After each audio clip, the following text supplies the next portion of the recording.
നോക്കുവിദ്യ പാവകളി കലാകാരി പത്മശ്രീ മൂഴിക്കൽ പങ്കജാക്ഷി അന്തരിച്ചു. പത്മശ്രീ പുരസ്കാര ജേതാവും നോക്കുവിദ്യ പാവകളി കലാകാരിയുമായ മൂഴിക്കൽ പങ്കജാക്ഷി അന്തരിച്ചു. 90 വയസ്സായിരുന്നു. വാർദ്ധക്യ സഹജമായ അസുഖങ്ങളെ തുടർന്ന് ചികിത്സയിലായിരുന്ന അവർ കൂത്താട്ടുകുളത്തെ സ്വകാര്യ ആശുപത്രിയിൽ വെച്ചാണ് ഇന്ന് രാവിലെ അന്തരിച്ചത്.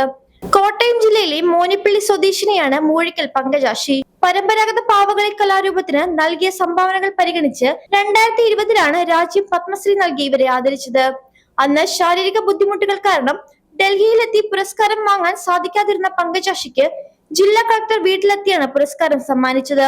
ഇതിനു പുറമെ ഫോക്ലോർ പുരസ്കാരം അടക്കം നിരവധി അംഗീകാരങ്ങളും ഇവരെ തേടിയെത്തിയിട്ടുണ്ട്. മാതാപിതാക്കളിൽ നിന്ന് 11ാം വയസ്സിൽ പാവകളി അഭ്യസിച്ചു തുടങ്ങിയ പങ്കജാക്ഷി യൗവനത്തിൽ തന്നെ ഈ രംഗത്ത് പ്രാഗൽഭ്യം തെളിയിച്ചു. ഫ്രാൻസിൽ നടന്ന കാർണിവലിലടക്കം വിദേശ രാജ്യങ്ങളിലും ഇവർ നോക്കുവിദ്യ പാവകളി അവതരിപ്പിച്ച് ശ്രദ്ധ നേടിയിട്ടുണ്ട്.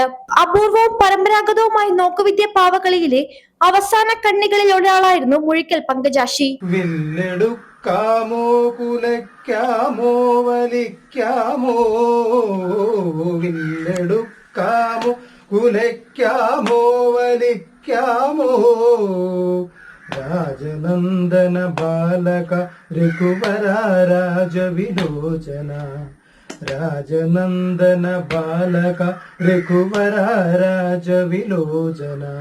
ലൈഫ് മലയാളം മൂവാറ്റുപുഴ.